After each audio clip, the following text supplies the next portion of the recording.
দর্শক, এবারে মহাসড়কের সর্বশেষ পরিস্থিতি জানাতে যুক্ত হচ্ছেন প্রতিনিধি চঞ্চল চৌধুরী।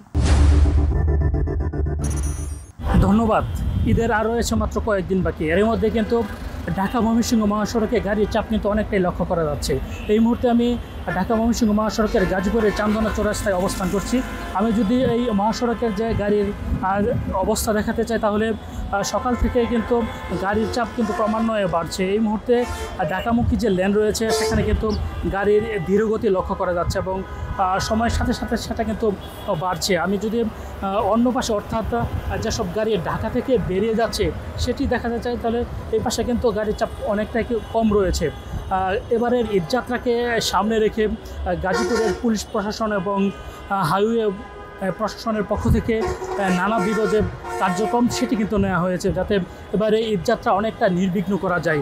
ইতিমধ্যেই কিন্তু বিভিন্ন মোড়ে মোড়ে পুলিশের যে ট্রাফিক ব্যবস্থা সেটি কিন্তু জোরদার করা হয়েছে।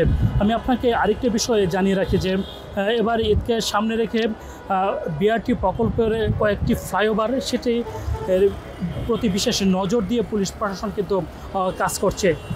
সব দিক মিলিয়ে যেহেতু এখন পর্যন্ত গার্মেন্টস শ্রমিক ছুটি হয়নি, অর্থাৎ পর্যায়ক্রমে এই শিল্প কারখানা ছুটি হলে তখন কিন্তু যানজটের চিত্র কিন্তু একটু ভিন্ন হতে পারে।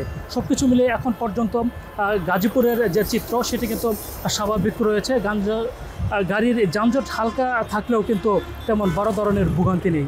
এই ছিল গাজীপুর থেকে আমার কাছে সবচেয়ে তথ্য। চঞ্চল, আপনাকে ধন্যবাদ।